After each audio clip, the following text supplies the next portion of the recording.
White House. Jackie Heinrich has some new information for us. Jackie. Yeah, I just went up to the press area to get an understanding of what we're watching. This is what I was told. The president has kicked Zelenskyy out of the White House. His delegation right now is telling him that he's got to go home. The president felt disrespected. Officials in the room felt that beyond the language barrier that we've heard some discussion about, Zelenskyy's body language, shrugging and eye rolling, was ungrateful, disrespectful, and the president feels that Zelenskyy is not ready for peace and he can come back when he's ready to talk about peace, but he's not in that position right now, and Zelenskyy is being told he's got to go. The lunch that they were supposed to have is sitting right outside the hallway, and the press staffers are going to be eating that lunch. This is really pretty incredible. We see the Jackie, SUV, hang on with us Zelensky's one moment. SUV. If you look to your left, you're going to see him. Let's watch. Mr. President, is the deal off? President Zelenskyy, can you tell us what happened?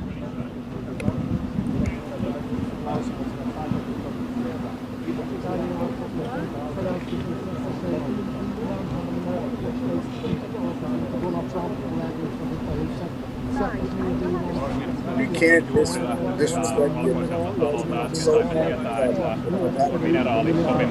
now we're in a position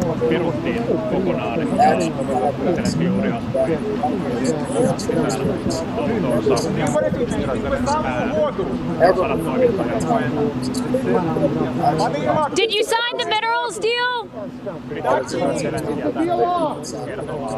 Did you sign the minerals deal? Better press has to be at the White House.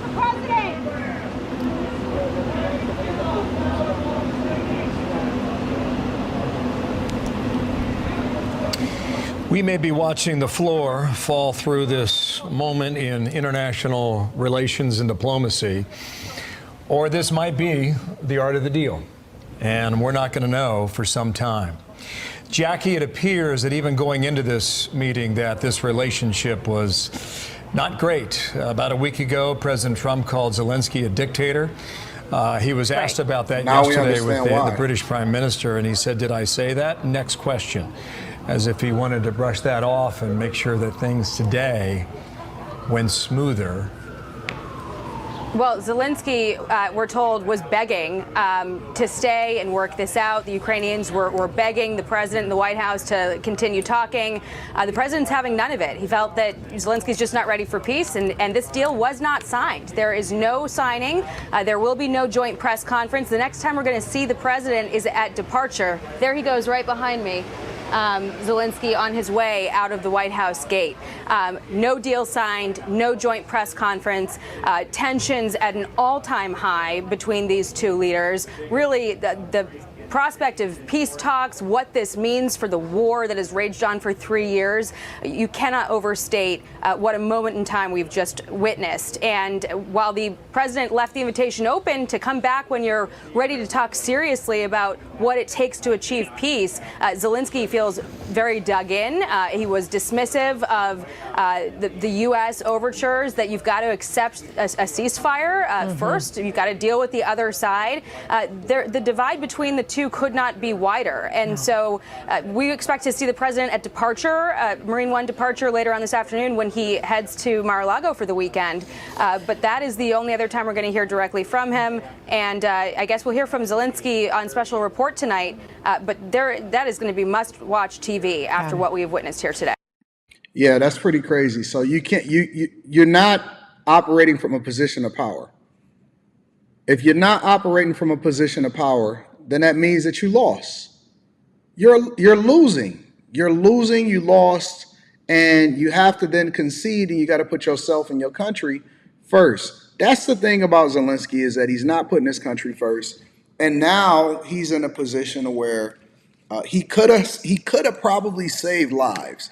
While he's here inside of the United States of America, trying to pivot and do press and media and trying to convince people that he's right, his people are dying. Think about that for a second. When we think about leadership, the one thing that we love about Trump is that he's always going to put the American people first. He wants peace. He don't want us to continue to send our tax dollars over there. Obviously, he doesn't want U.S. soldiers to ever have to participate or be on the front lines of what's happening in Ukraine and stuff like that. And so as we see this thing play out, and I'm glad that we have this level of transparency, no way in hell would we ever would have had this level of transparency under the Biden administration or under any other president for that matter. They like to do things behind closed doors. Then they like to go and present the media or the press or whatever it is that they think is going on. But the one thing that we know about Trump is that he has been visible. He has been visible the entirety, every single day. You get statements, you see what's going on. They get questions from people, regardless of however it is that you think that he should answer it. There is a level of transparency that we have been missing inside of the White House, and it is awesome. It is awesome to watch. It is awesome to be a part of. It is awesome to see how things are playing out, and I'm happy for it. I'm actually thankful that we get to get an inside look in a social media era, and he's actually, embracing people given this level of access so that we can see exactly why he possibly called Zelenskyy a dictator, because you can't be sassy. You can't be, when you don't have any leverage, when you don't have anything, it's almost like a hobo. Like, you can't go in and couch surf and then tell somebody whether or not they should feed you, or if somebody said, hey, listen, man, you got to get a job, or we can't keep doing it like this because this is weighing on my family, or whatever like this is weighing on the United States of America. And then you say, I'm still mad at my mother. I don't want to go home. I'm still mad at my wife because I don't want to go home.